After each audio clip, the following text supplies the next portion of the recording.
We are going to look at extruding text and working in 3D space in After Effects. We have an assignment that builds on this 3D stuff a lot. So what we need to do initially right now is create a new composition. I like making compositions that are 1920 by 1080, but I also like working in 24 frames a second because I'm a used to be aspiring filmmaker, and I like the look of 24, and it takes less frames to render out for every second of animation you create, which renders faster, so there's that too. All right, so here's my stage.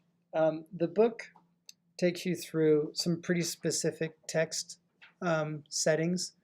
This will work with any text created in After Effects. Okay, so as far as what font you use and how big it is and all that stuff, that can be up to you. So everybody, right now, grab your text tool, which is Command T, and just do a single click anywhere in your composition and put any text in there you want. I'm going to do this and then this.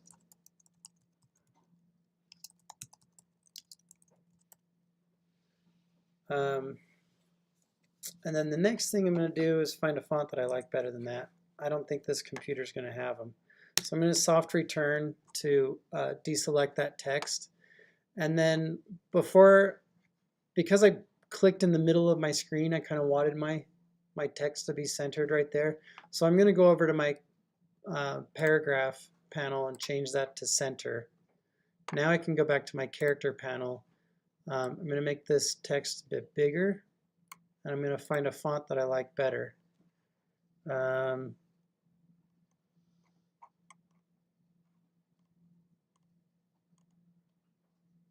Nope, they don't have any of the ones I want. So how about impact for me? Woohoo, yay! And then just for fun, I'm going to change this Foresight Studios till it fits this. Really bold font. Yeah, yours doesn't have to be big and bold. This is just an example. All right, so there's my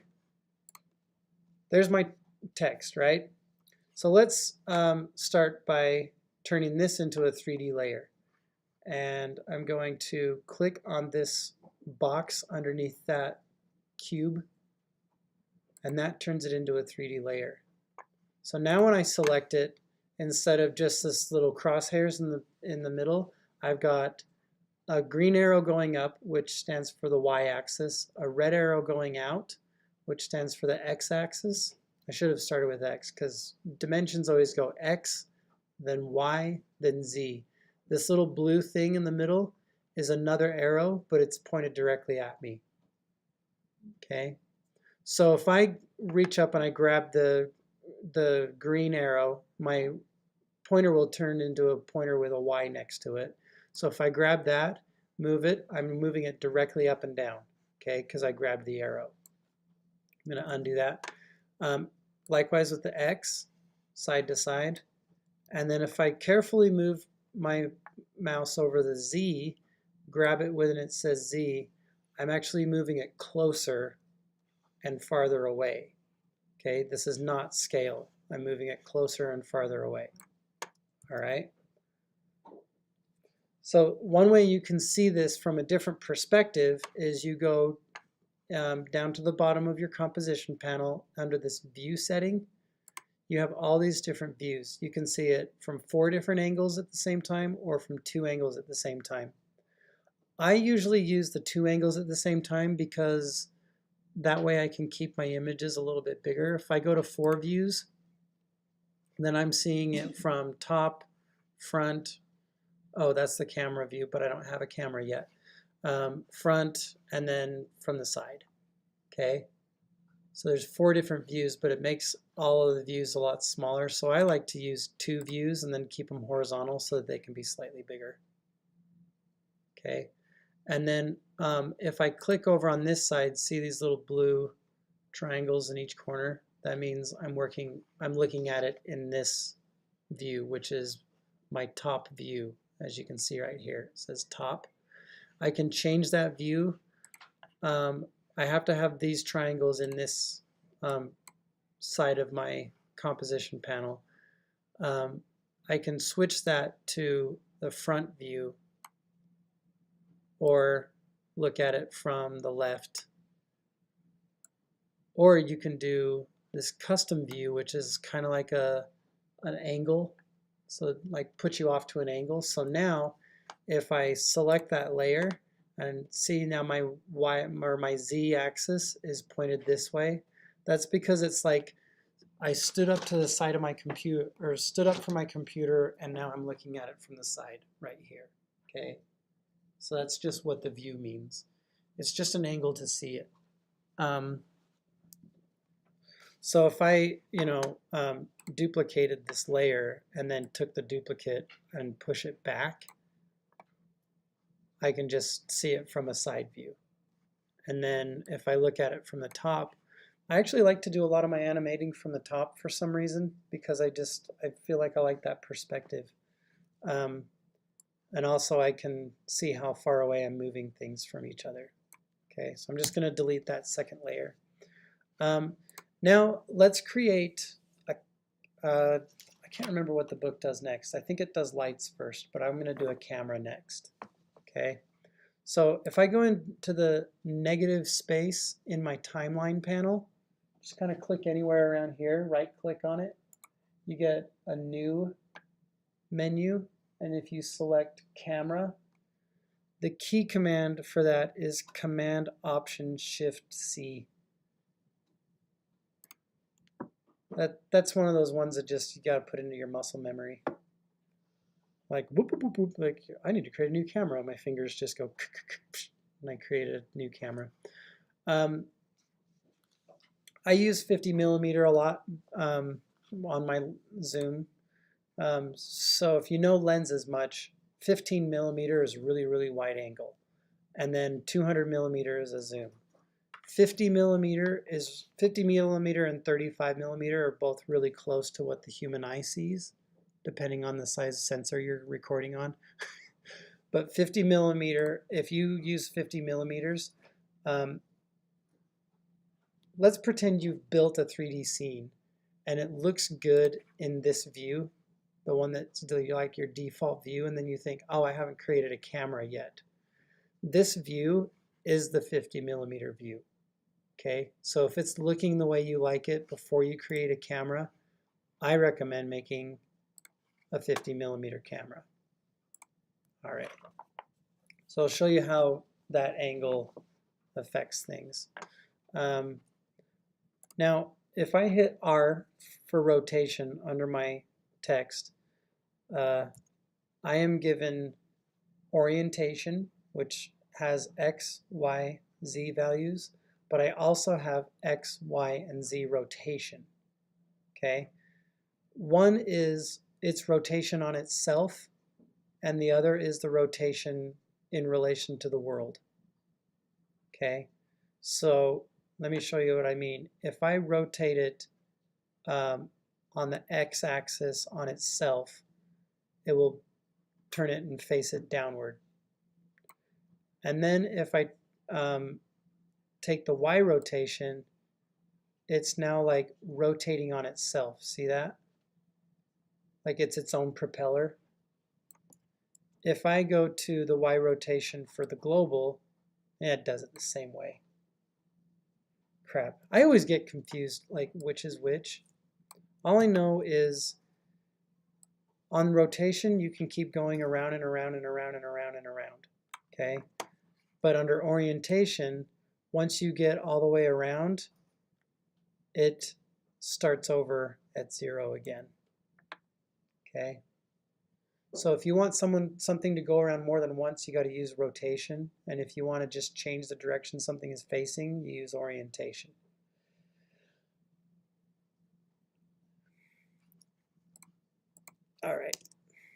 Okay, next up, let's add a light. Oh, actually, before I do that, see that rotation? You can rotate it around, and its perspective is kind of nice looking, right? So if I go in and I create a new camera, and I make this a wide angle camera, that will require that the camera be sitting closer when it's created in order to get this to show up this size on the screen.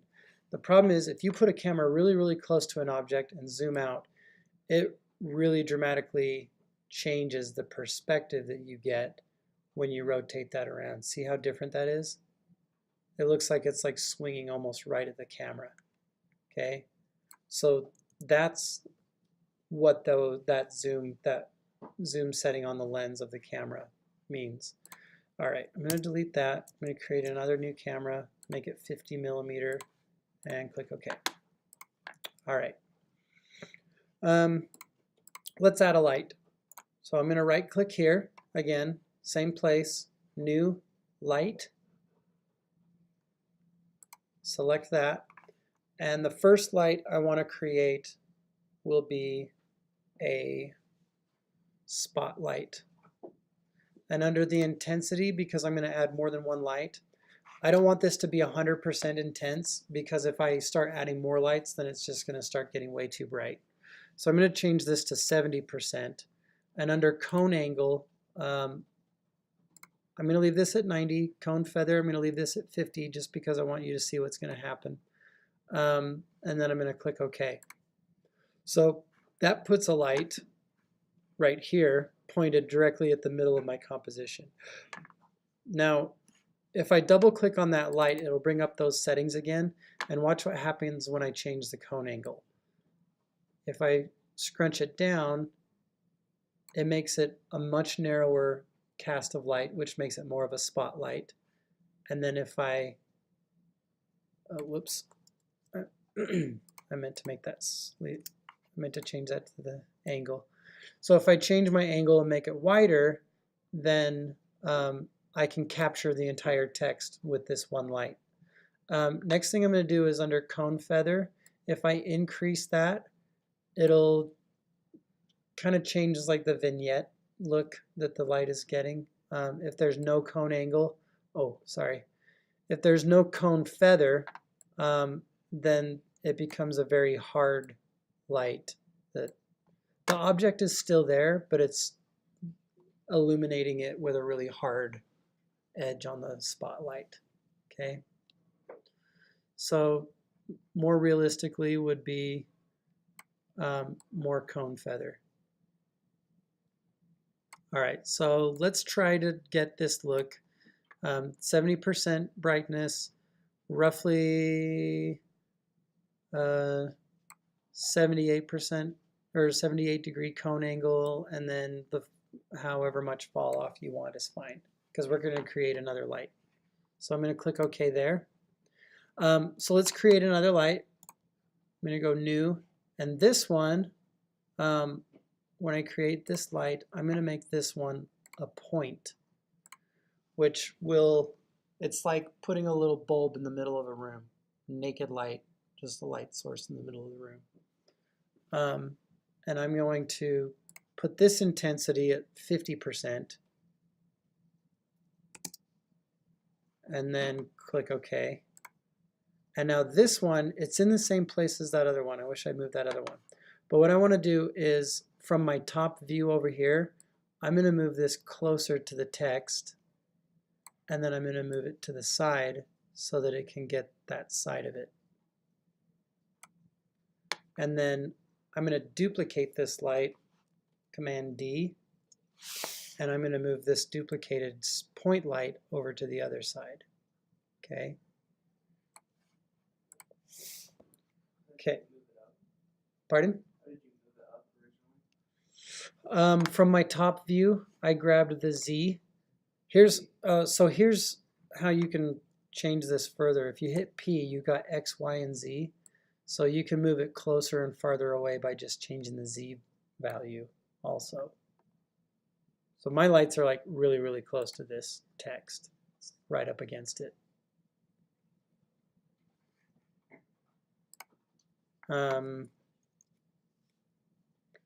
Next up are material options. Let's just look at these real quick. Now that I've got 3 lights on this, I'm going to just show you what could happen if I move this light closer and farther away. So now the light is on the other side. So Foresight Studios is being lit by the 2-point lights. Just for example, with 3D, these lights are actually casting virtual light. So if I have another object, let's just duplicate this and I'll show you. Why not?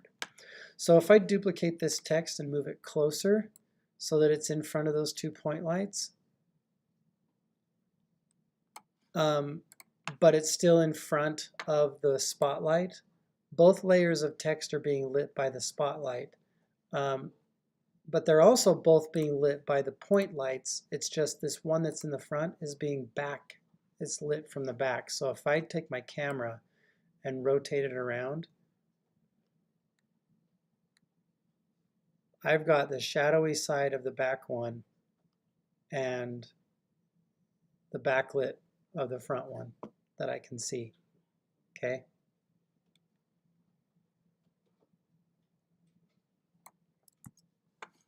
All right. And also, let's see, what else can I just say for giggles? Nah. All right, that's good. So select your text and twirl it down, and under here you have material options, and that will show you some different things. We have, will it cast shadows? Yes or no? Is it transparent? Will it allow light to go through? Well, that will only make a difference if you have other objects in the scene. You can have it accept shadows, turn on and off. You can have it accept lights. If it does not accept lights, it doesn't matter how much lighting you have, it's going to be its own color. It's not being illuminated by lights. So I'm going to leave that on. Now, these other things will make it look more shiny, more dull. So if you have ambient light, it can be affected by that. The diffusion, if I crank that up versus down, diffusion will make it more kind of like reflective. Less diffusion will make it less reflective, but also the specular intensity will change that reflectiveness. So the only way to really like know how all this stuff is affecting things. For example, now if I rotate this camera around, I'll kind of see the light reflect across that a little bit differently. To show this better, I'm going to raise the position of the spotlight. Just kind of lift it up a little bit in the Y value. And then now I think as I move my camera across, I'll get like a highlight going across. Let me see if I can find a setting that'll really do that.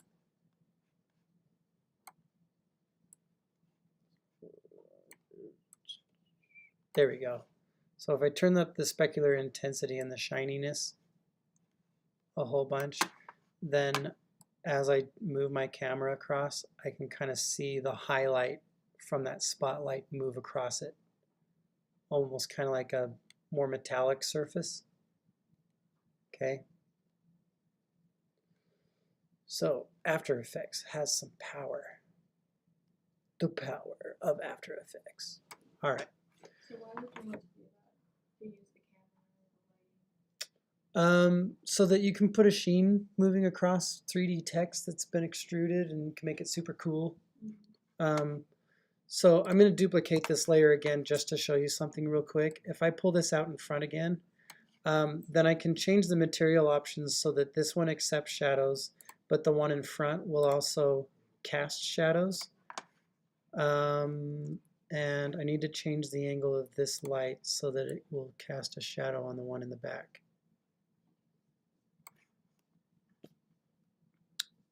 I need the light to cast shadows also. There. Now, if I change the angle of this light, as the light moves, it moves the shadow across the one in the background. Cool? I think so. All right. that's enough of that. Let's extrude this text.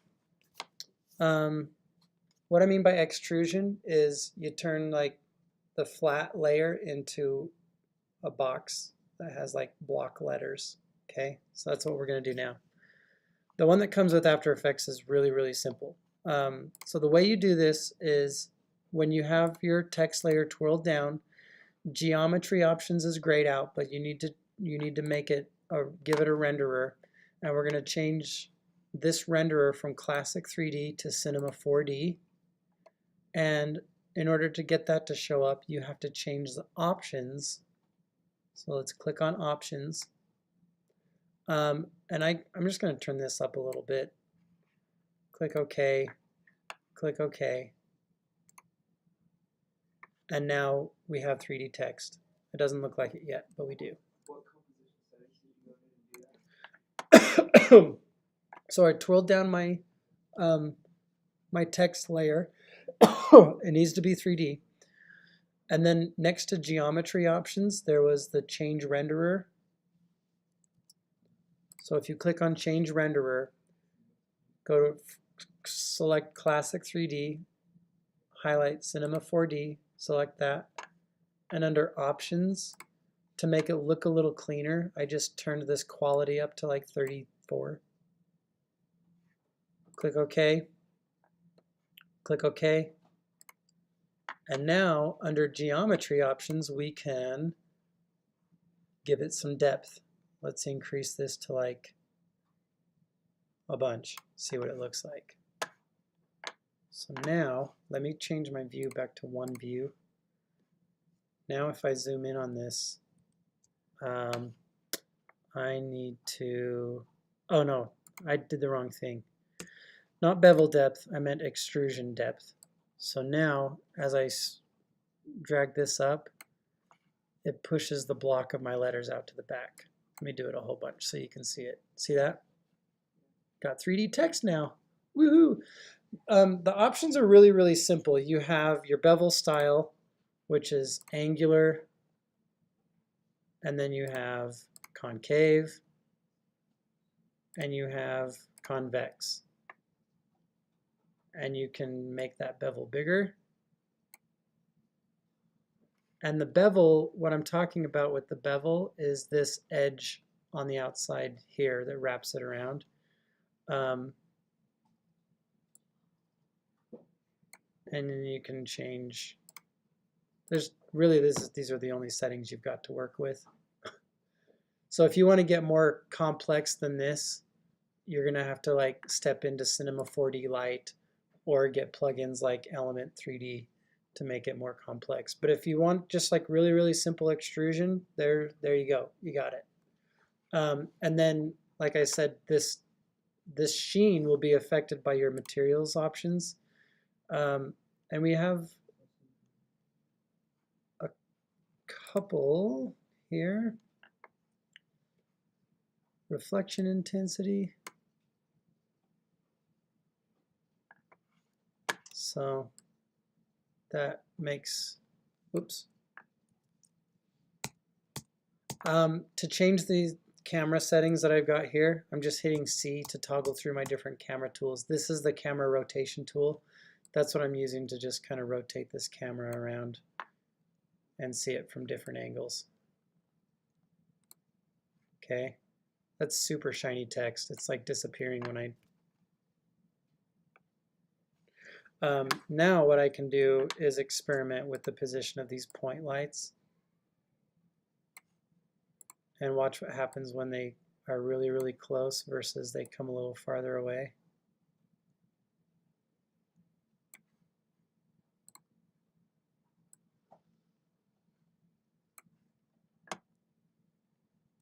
So now I have more sculpting to the lighting on here. Okay.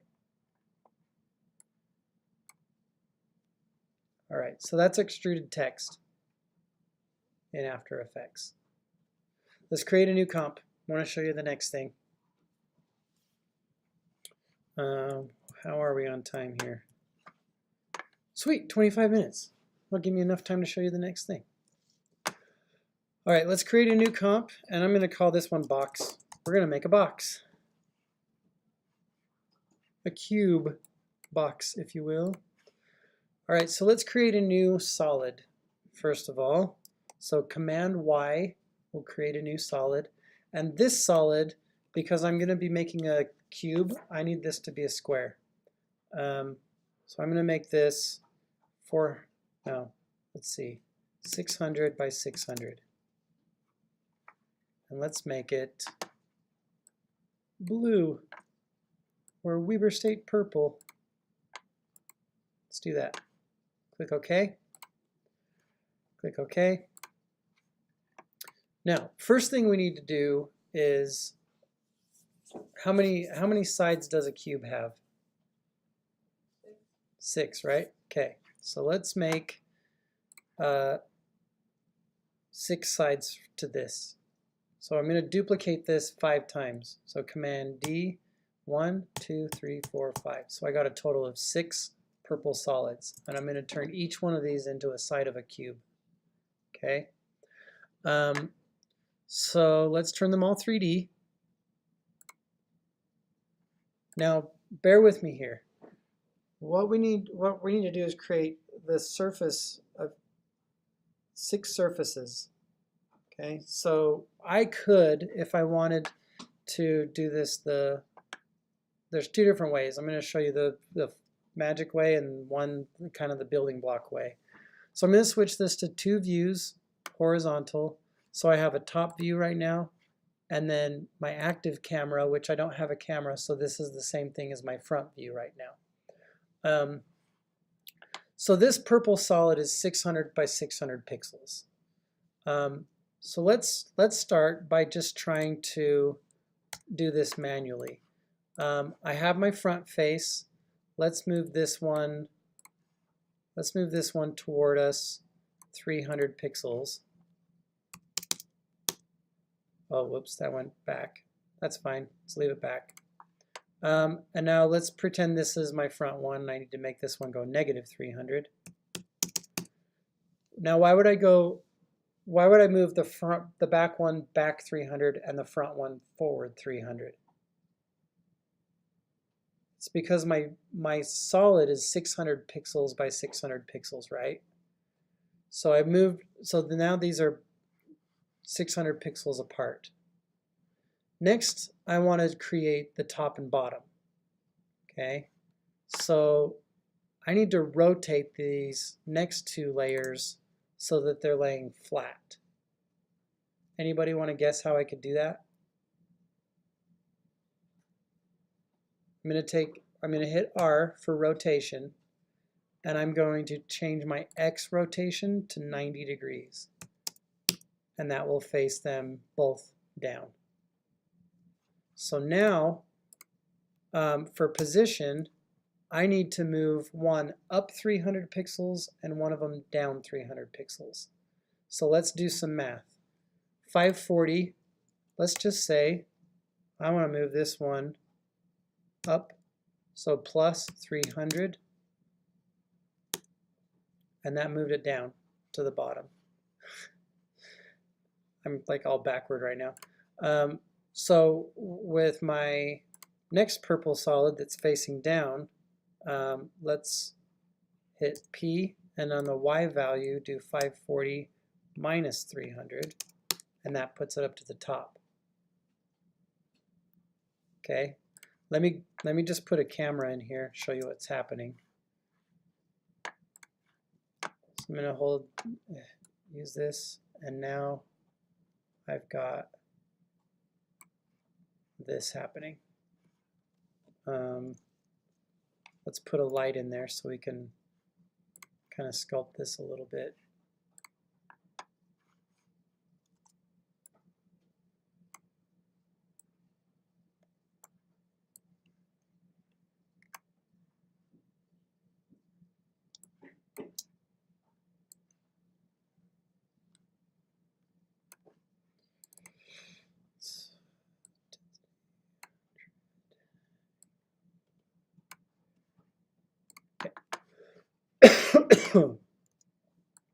So now I'm starting to build this box, right? I have two more pieces, these bottom two, and these need to become the sides. So instead of rotating it so that they lay down flat, we need to turn them sideways so that they can become the side of the box. So let's go rotation here, and let's change the Y rotation of both of these solids to 90 degrees. And now we need to move one to the right 300 pixels and one to the left 300 pixels. So let's go position, and we need to do the X value plus 300, and then position, the X value needs to go minus 300. Okay, now you could do this the visual way and try to like move it out here and nudge it till it reaches the edge. But because I'm using a solid that is an even number, it's really easy to do the math and just put the math in. Okay. And if it's math that you can't do in your head, you can always just like do parentheses and do like whatever odd dimension yours is in that direction, divide by 2, and then end the parentheses, and it'll still do the math for you. Just have to remember your, who would have thought that your algebra would come in handy? All right. Okay, so there's a box one way.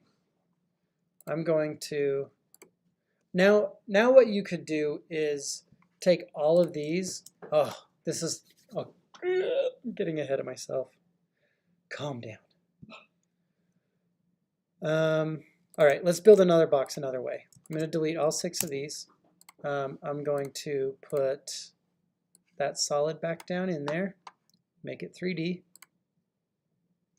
I'm going to create a new camera because I just messed that one up like crazy. All right, so let's do all the rotation stuff first, and then move them all out from each other using by just moving the anchor point, and this is kind of the magic way. All right, so let's duplicate this 5 times.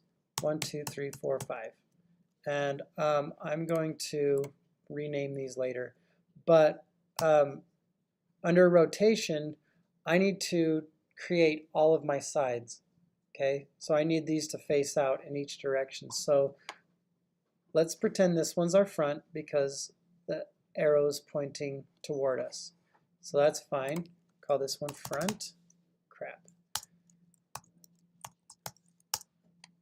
And now let's make this one the back. So back.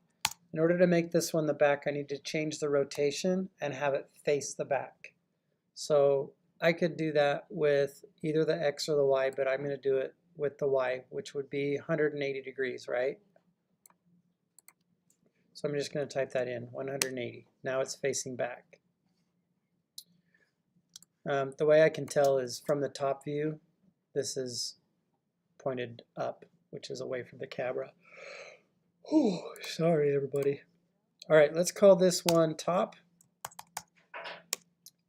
Open up our rotation settings, and we need to turn it so moving it in the positive direction faces the blue arrow down. So I need to go in the negative direction so that the blue arrow will face up because I want it to be the top piece. So I'm going to do -90 on that one. And then for the bottom one, I need to go under rotation. For the X value, I need to make this one +90. That'll make it face down. And now for the side, left side, crap, I did it again. Left side, and then I'm going to go to the bottom layer and rename that one right side. Open up the rotation settings for both of those. I need to change the Y value of left side to +90 so that it's facing left. And on the Y value for the left side, I need to go -90 so that it faces right. Now, see what I got here? I got all the 6 sides of my box, but they're all meeting up right in the middle. Here's the magic part. If I select all 6 sides of this, hit A for anchor point, then I'm going to just change the value of the Z so that they all move away from each other, and they'll magically create a box. Boop! So to get that to be perfect, I just type in 300. There. Box made 2 different ways. The difference between this box and the first box is all of them are sharing a position. See, if I click on all of them, their positions are all right smack dab in the middle of the box. The benefit to this is I can now have one side, let's call it the front. I can have all the other sides of this box point to that as the parent, so that all I have to do is change the rotation of the front, which is the center. If I rotate this box around now, all sides will follow the front so that it moves as one box. Pretty cool, right? Same thing with position. I can just grab this box and start moving it around by moving around the front of the box. Now, let's show the next cool thing that After Effects can do. Let's create a new composition, assuming you've all got a box.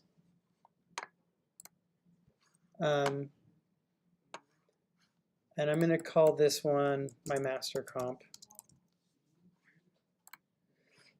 And I'm going to drag, I'm going to drag my box comp into my master comp. Now, right now, this box comp has its own light and it has its own camera, and that's the image I'm seeing here as an object. Okay, so it's just a flat object. I could even make this 3D, and if I rotate it around, it's flat, right? It's the image of a 3D box, but it's a flat surface because it's just a flat layer. So do you remember me talking about before with Illustrator files? You can click on this little star column, and then that'll allow you to scale the Illustrator file up as big as you want it to be, and it'll remain rasterized, right? Here's the other purpose of this column. If I select this, it changes that object into, now if I rotate it around, oh whoops, I need to make it 3D.